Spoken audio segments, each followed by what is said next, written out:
to walk up to Chatham Dockyard, you go past this lot. There's a lot of kind of cars and things going around, so something to put in mind when you're walking down. It is loud. And as far as I can tell, I am going in the right direction because there's a main entrance and a normal entrance, and at least an entrance for like people that live there and are actually residents.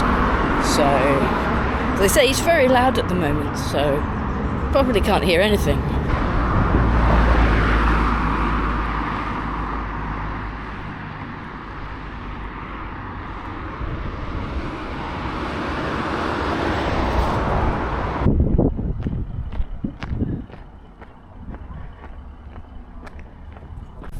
Hello everyone, welcome to another edition of Autistic on Tour. My name's Jude and we are going to the historic dockyards of Chatham at the moment. So I'm over in Kent at the moment. One of the things that you have on is the brick wrecks thing with basically made out of Lego of all the wreck ships. So just waiting for it to open. It is about 40-minute walk from the train station in Chatham. The Google Maps does try and get you to go through the residence entrance, so you need to just continue walking on, so it's a bit longer than Google tells you. I'm not sure how many people are going to be around at the moment because it should be the end of a half term, but I don't know. As far as I remember when I looked it up and I booked the stay off, I'm visiting on a Monday and I'm basically waiting for it to open at 10 o'clock. So we'll see how busy it gets. It's a nice day, so we'll have to see.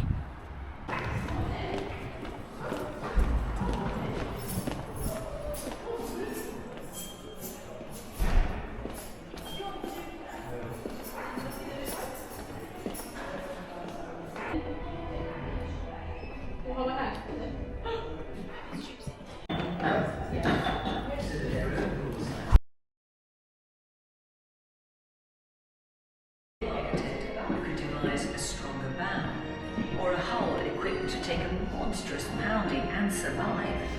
21st of October 1805, when a British fleet of 27 ships formed up against the Allied fleets of the French and Spanish on the southwest coast of Spain, ready for the Battle of Trafalgar. Commanded from his flagship, the Victory, by Vice Admiral Horatio Nelson.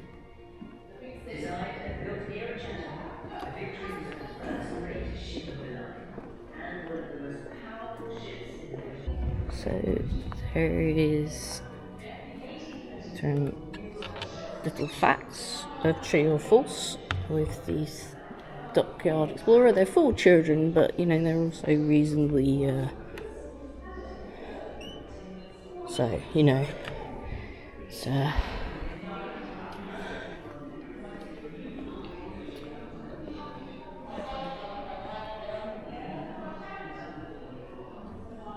it's it's all about, fitting for sea, and just really cool seeing some of these things.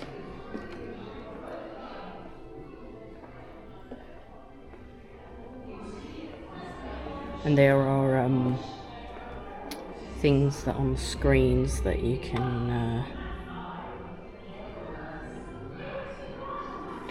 that change, and old timers. I don't know if there's a particular thing with it. So okay. So yeah, just facts like that, and then you can. So then they could work out the time of things. And you had to, So it's all kind of interactive of what these things actually did. like 53 blocks of each ship. So, different things you can do.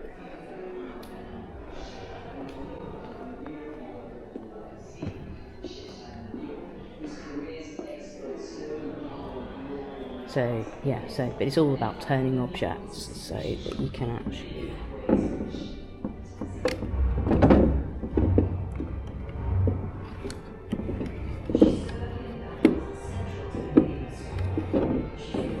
and then it tells you a different piece of information. But all these little different things to get the ship can do. The year of miracles. And she served as some of the Navy's most famous men. At Lagos, she sailed under the renowned... Oh, of course, yeah, these were the bits that would be separated cannons.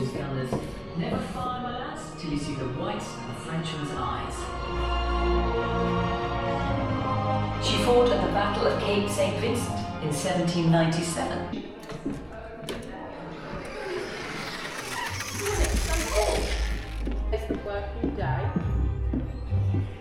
As the world's most complete dockyard from the age of sail, Chatham contains an astonishing variety of buildings tailored to the needs of warship construction. Okay.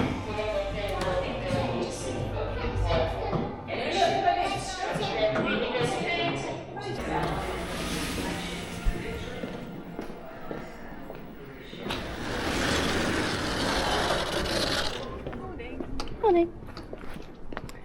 Okay, so let's go over and have a look at some like the lifeboats. Okay, so this is the largest collection of lifeboats in the UK. So it should be reasonably interesting.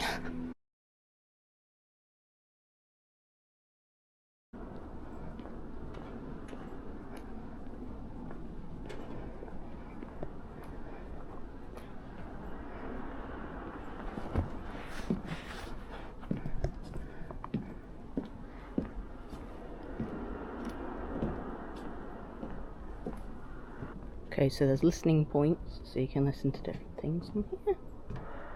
There's a screen to explore.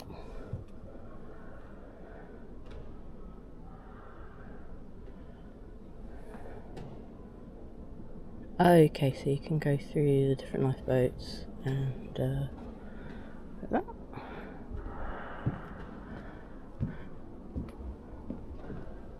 Lots of good facts about lifeboats and how quick and things they are. So, you know, if you love facts, there's loads of them for you.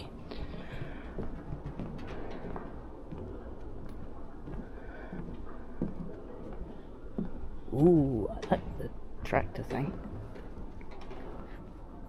There.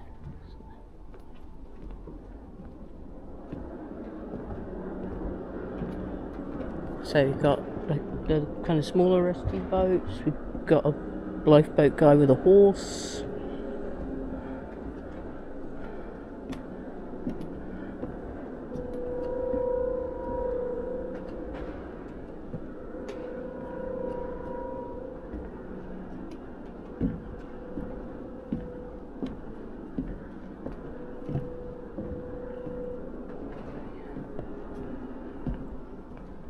But it shows all the different ranges of lifeboats. That one, but you know, that's probably going to be reasonably early.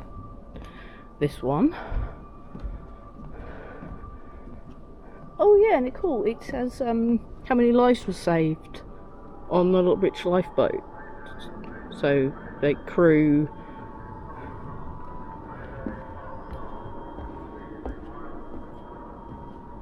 If it has any connection. Oh yeah, and there's the Blue Peter Lifeboat 3.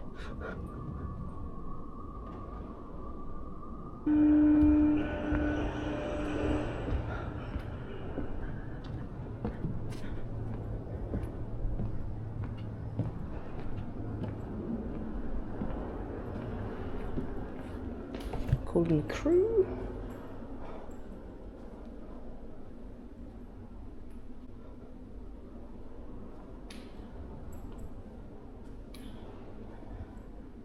I don't quite get why, like, lifeboats and are volunteers, where other services where, you know, you need someone, you know, they're not voluntary services. But I'm guessing it's because the community, I don't know, or they don't want to pay things. Okay, so you get a film up here. I'm not going to show you the whole 5 minutes, but let's have a start of the fleet. Since 1824, the RMI's volunteer lifeboat crews have saved more than 140,000 lives. In that time, their lifeboats have evolved almost beyond recognition. Each new design brings innovations in safety, speed, manoeuvrability, and life. The interesting thing of woman power, because of course everyone in smaller communities was part of, you know, what was going on, and, you know, with the sea. So, you know, if men were going out in the boats, you would be the one actually pulling them out and getting them to where they needed to be. Which still, even with quite a lot of you, is still quite hard work, because boats are not particularly light things, even with, like, wooden supports on them.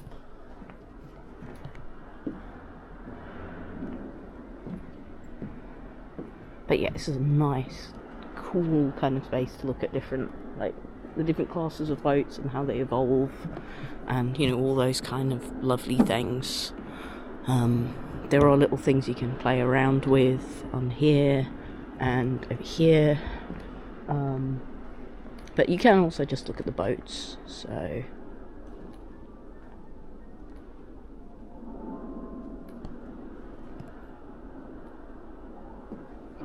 display really large excerpts, like the stairs, and slip stunning views of the building, dramatic roof.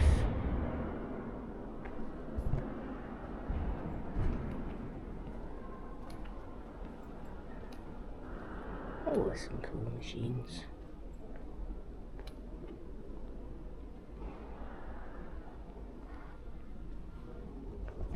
Okay. Okay, so you can take the stairs up, or there's a lift that you can take up, which I might try and take the lift. Just because I can see more stuff walking around, really.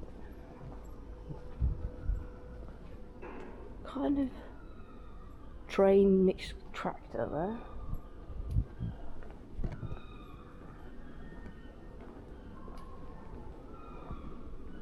But, ooh, all this nice cool machinery stuff.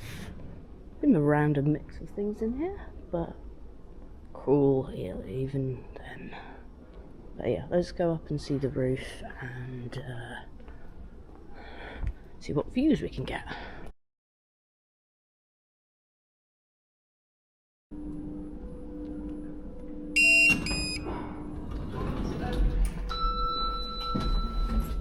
Lift going up.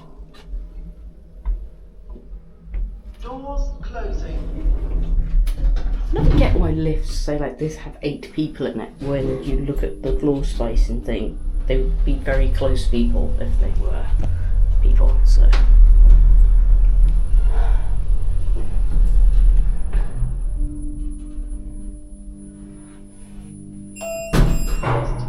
Doors opening.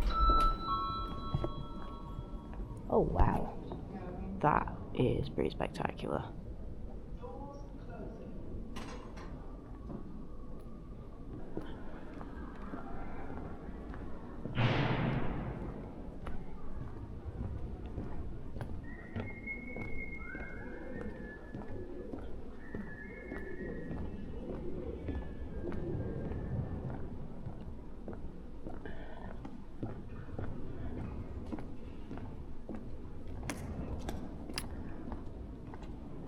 Kind of pulley, I think.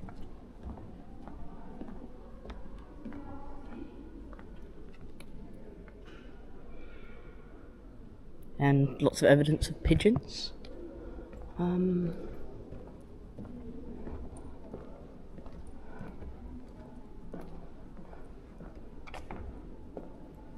But yeah, think it's definitely worth coming in up here and seeing it, because there is something really cool about it. Like generally, that is just generally really cool. I kind of have styled out how it is, and it's just really good. Also, it's quite nice that there's not really anyone up here yet. But yeah, as they say, there's a lot more to see. As always, it's a taste of things as much as me showing you directly everything. So I'm going to show you a lot more.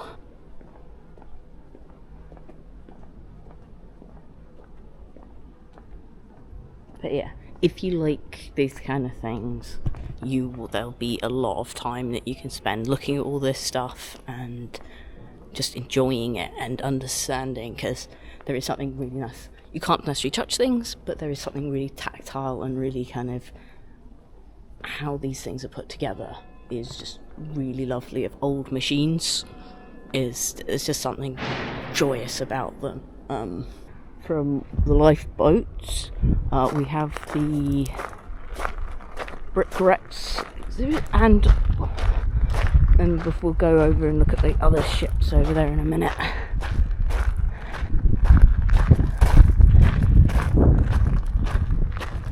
Yeah, and also you kind of walk over gravel in this section, so apologies for the noise.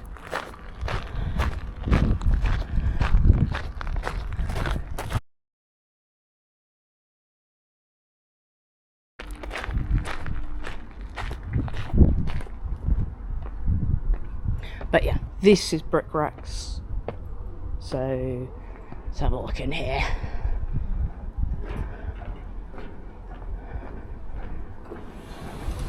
This might not be here when I put the video up.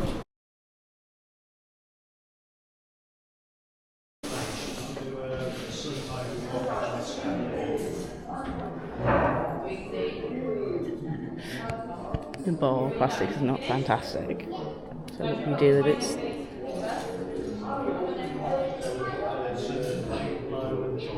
Any second.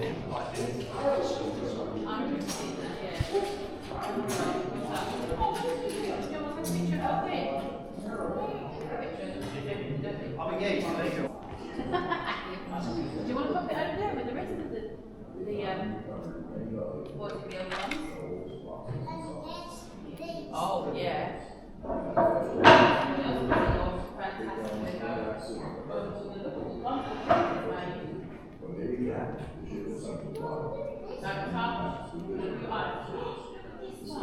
Strange comeback. She was a lost friendship on Franklin, who told her to leave far and wide. Later explorers learned many details.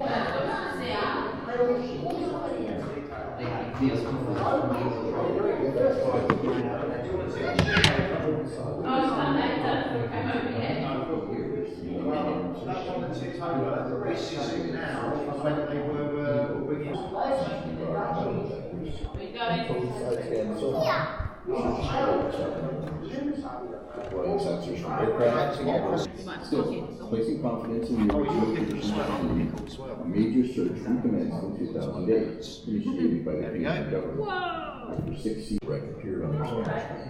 HMS Erebus had been found. 2 years later, inspired again by both historical and current Inuit remembrances, the second Franklin ship and the direction of their Erebus. One day, during the mid-19th century, Inuit seal hunters were traveling in the region of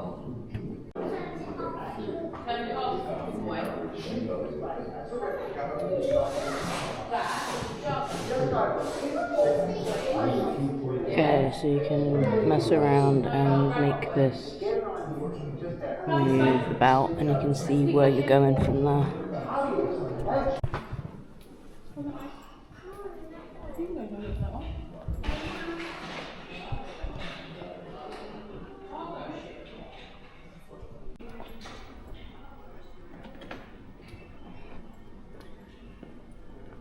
God, this must have been a warm place. We've been in the forges.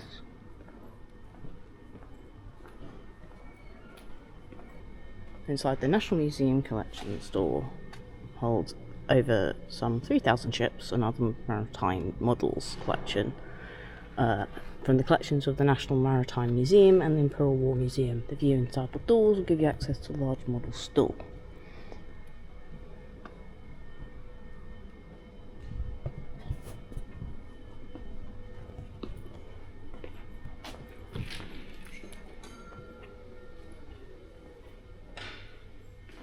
Ooh, wow, yeah, these are proper old school.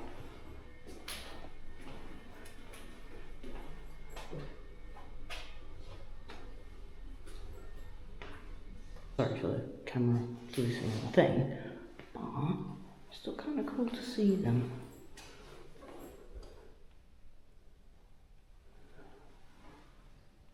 Okay, so I think the service is available by appointment. You can look at them. So if you would like to do that, look on the website and there will be availability to look at the collections, but they are just kind of cool to look from here.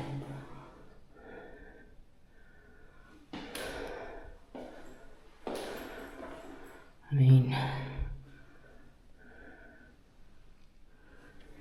but yeah, that is something else to do, and just remember there's going to be different in the light when you get here, but it's cool to see. There's an awful lot of children around for what I thought was like they should all be in school, unless they've just put school groups in, because all those kids are wearing the same uniform and being noisy, so yes, they're probably a school group. Let's have a look at HMS Gallant.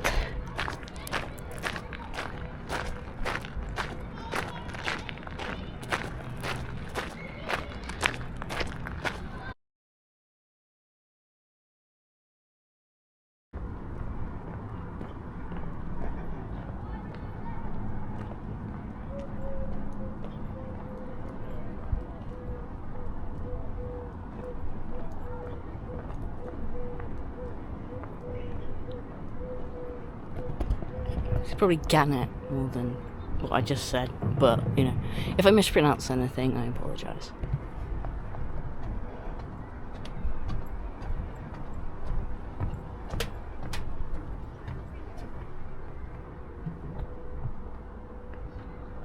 Ooh, powered by sail and steam.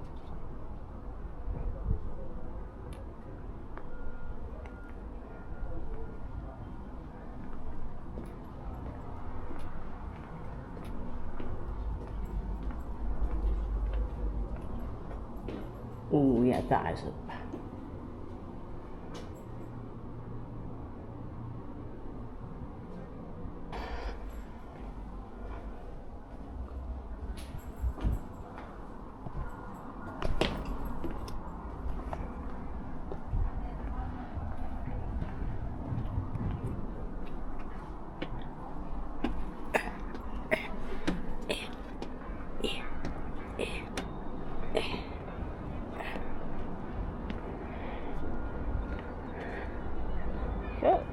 It's the ship.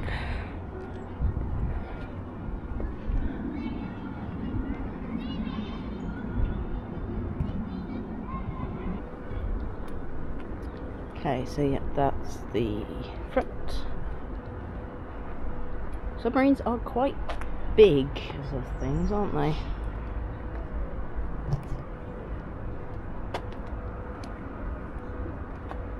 (1962) was the last warship to be built, but okay, yeah, and that's the for anyone who likes to call the midwife. This is where part of it was filmed. Like anything that's supposed to look like 50s and 60s popular doesn't really Popular doesn't look like anything like that, so places like this look a lot more closer to what it's supposed to be. So they'll film. So you basically go to the Call the Midwife tour, and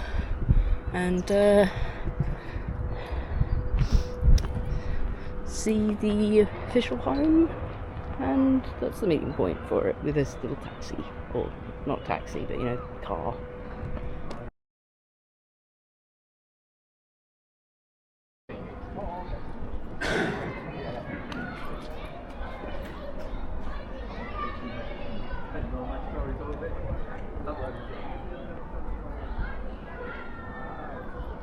But yeah, these things are really big. But of course there's so many crew and things on these things that they are kind of amazing that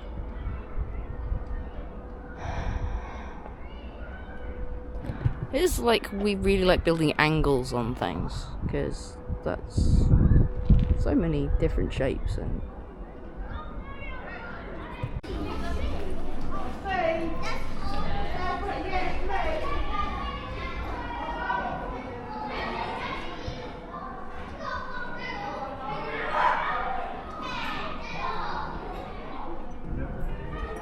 be careful and mind the bees. Okay. The thing I didn't necessarily connect for.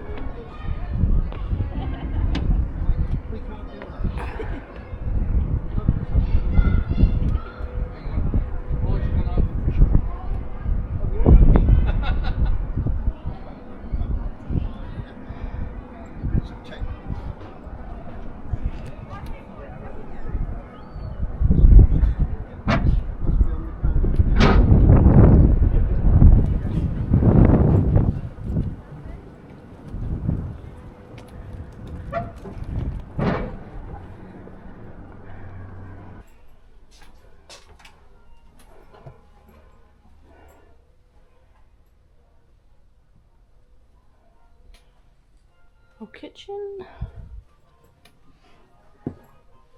Presumably, everyone meets up, has their dinner.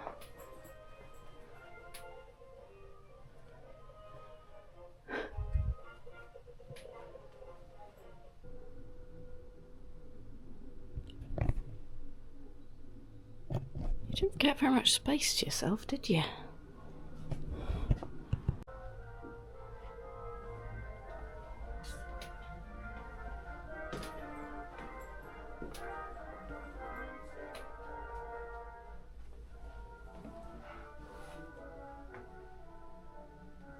Mio.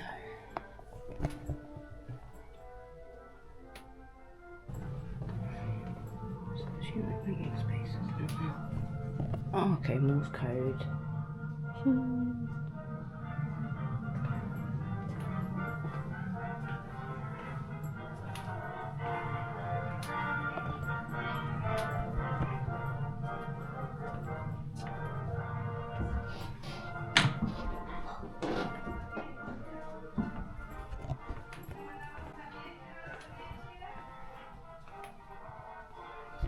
Ooh, the stores.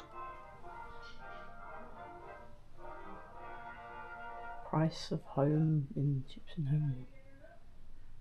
It's the tobacco that counts.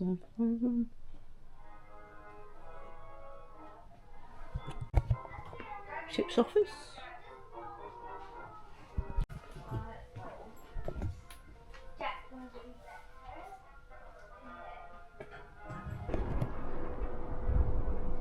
Diving stuff.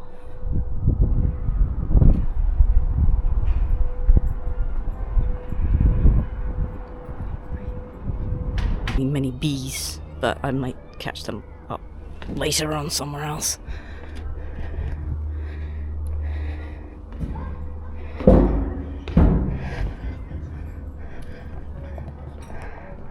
The Straw Memorial.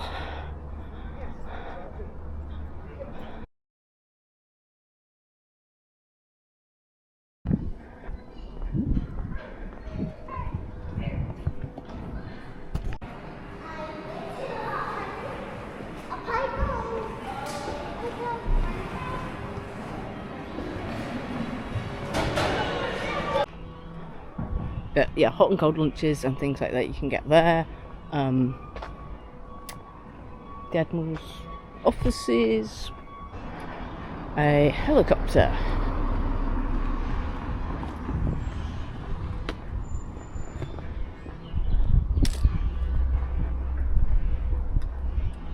Oh, okay, so Irishman fly. I thought it was something like that. Built under license for UK and American design. First helicopter flew First flew in 52 before leaving the service in 1965. But yeah.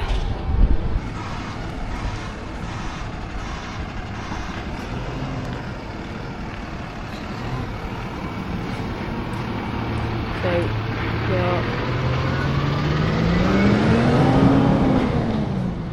we've got still some more things to see up here, and then I might get back and see if we can find something to eat.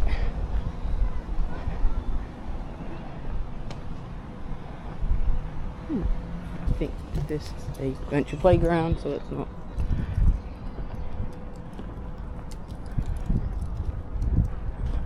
There's a few play areas for kids, so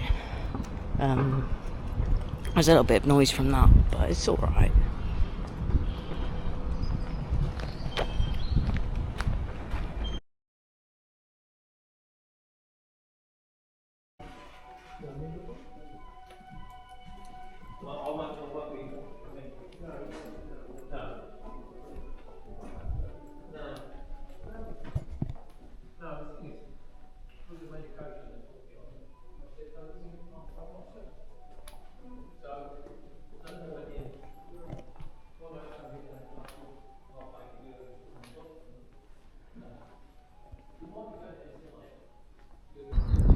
Steam, Steel and Submarines has a big interesting history about the history of building ships and other items in the docks.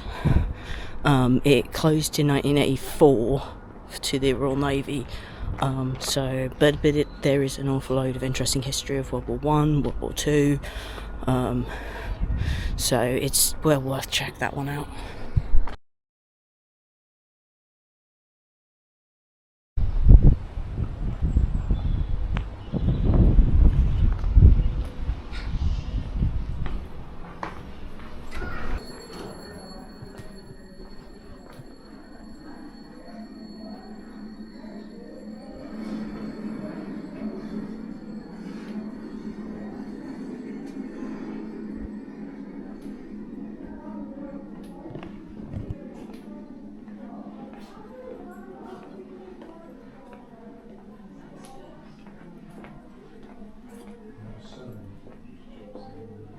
So different, how the rope becomes basically from fibre to yarn to strand to hawser to actual cable. So that's what's going on.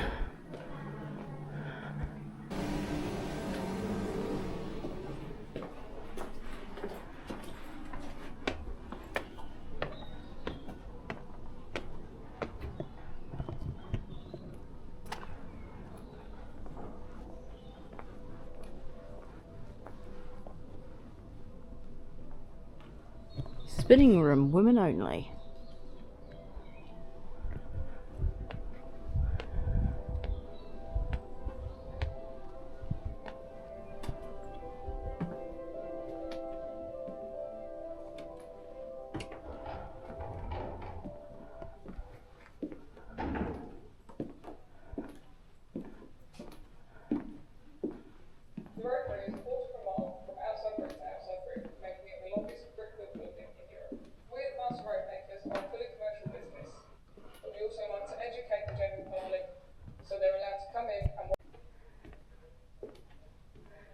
But yeah, just keeps going from up there all the way down, and just keeps going past.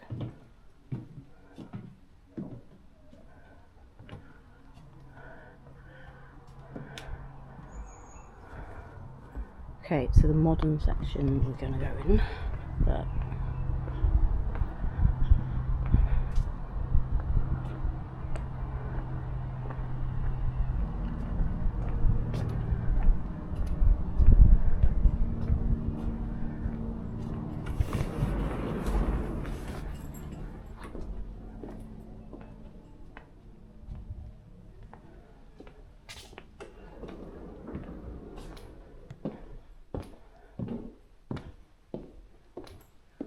master rope makers.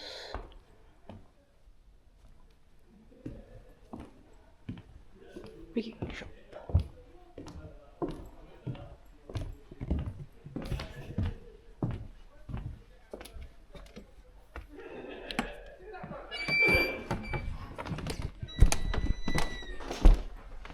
Modern ropery section, you can see people actually creating rope and putting it together, and that's kind of interesting to see with actually going on. I'm not sure if for the ropery tour you actually see anything working in the thing, but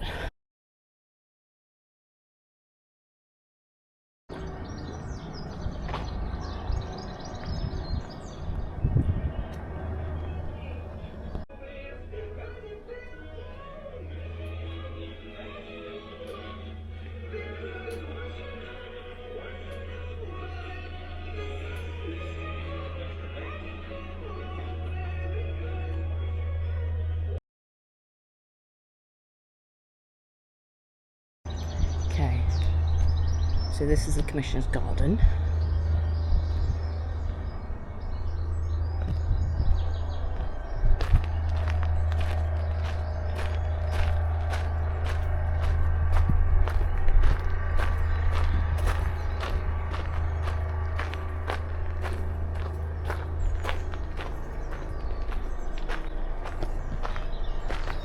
So the two places to sit around.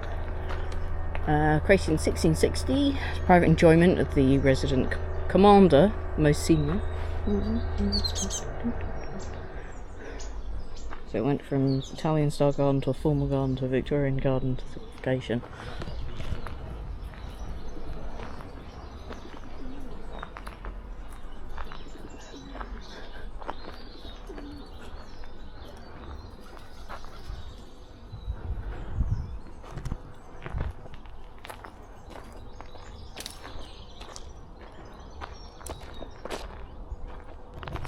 Feels like a little bit like what you'd see in an Agatha Christie thing.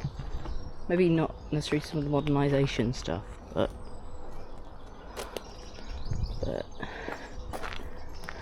you know, you could just see Miss Marple or Poirot just sitting and talking to someone.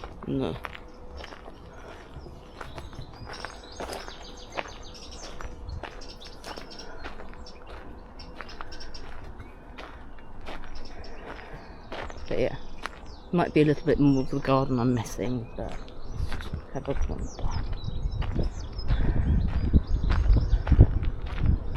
So yeah, there's lots of things you can walk through, and there's little areas you can sit. So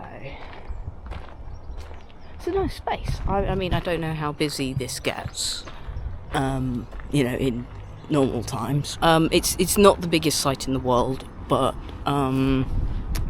it's still a pretty big site because of it being basically was a working space that you needed to fit quite a lot of things in. So it's not too bad to walk. As I say, it's not miles and miles and miles of things you need to walk between. And you know, but of course lots of these spaces are also reasonably compact in how things are set out. Necessarily there's big space around them, but there's not, because of course again it's a working space, so things would be moved between things and you wouldn't want them to be miles away even with vehicles. So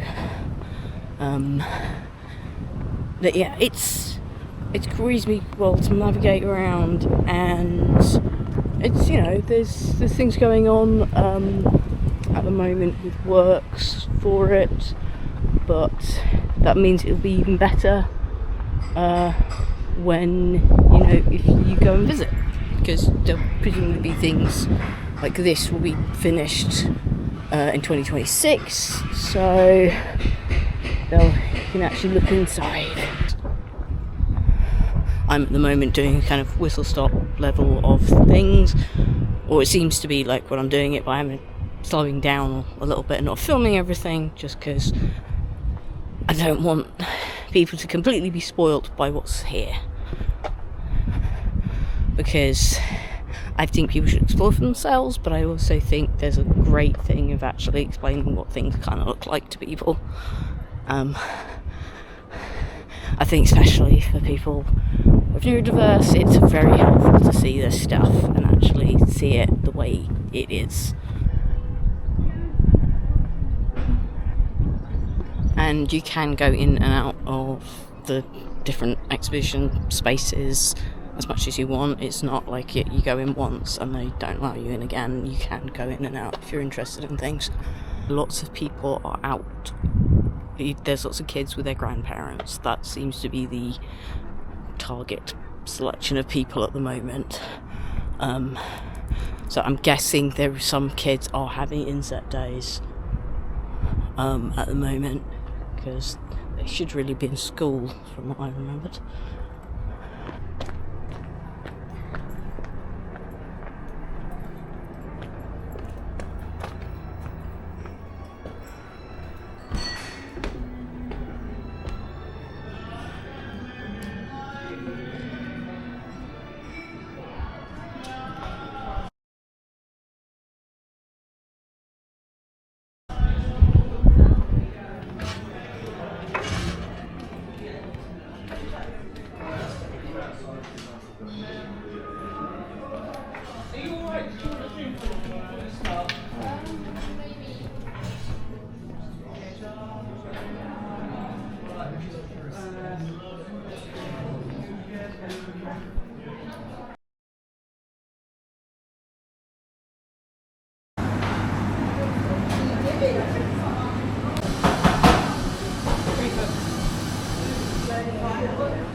Fish and chips for lunch.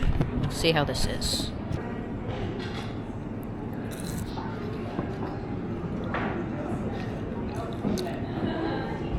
Chips have a crunch around the edge.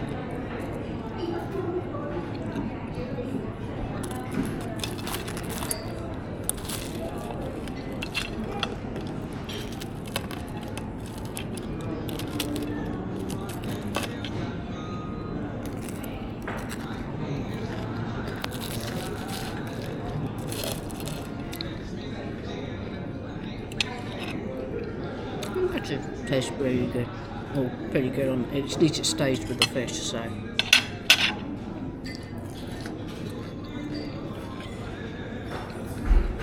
Let's not do that.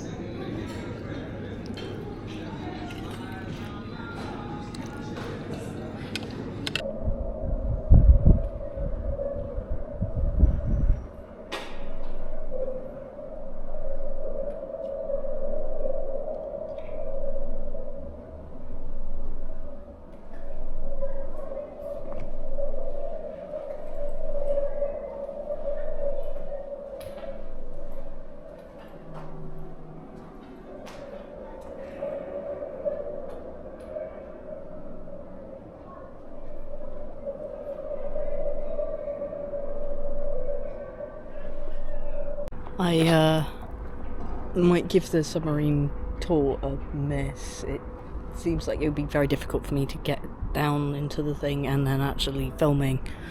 So, also, I'm not sure how it works, because there's tons of people with very small children with buggies, so I don't know how that necessarily works.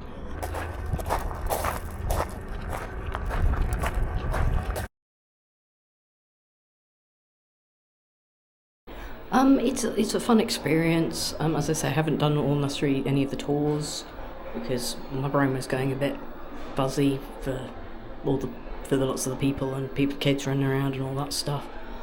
So it's definitely an experience. It's interesting. There's lots of history of the buildings and the spaces, and the ships are interesting to see. As I say, I missed the submarine, but I was just getting a bit that I thought I was going to just get crushed in with people, because I know submarines are not particularly big unless they've changed the spec of things a lot. Food's been alright. Service is a bit slow, but I don't think I've been to any museum or historical site that actually has quick service. As I say, interesting things to see. The brick wrecks will not be in when the video ever goes up. I'll put any of the sensory issues I found in the end of the video as normal. I hope, at least after this segment. I hope you enjoy the video, and see you on the next one.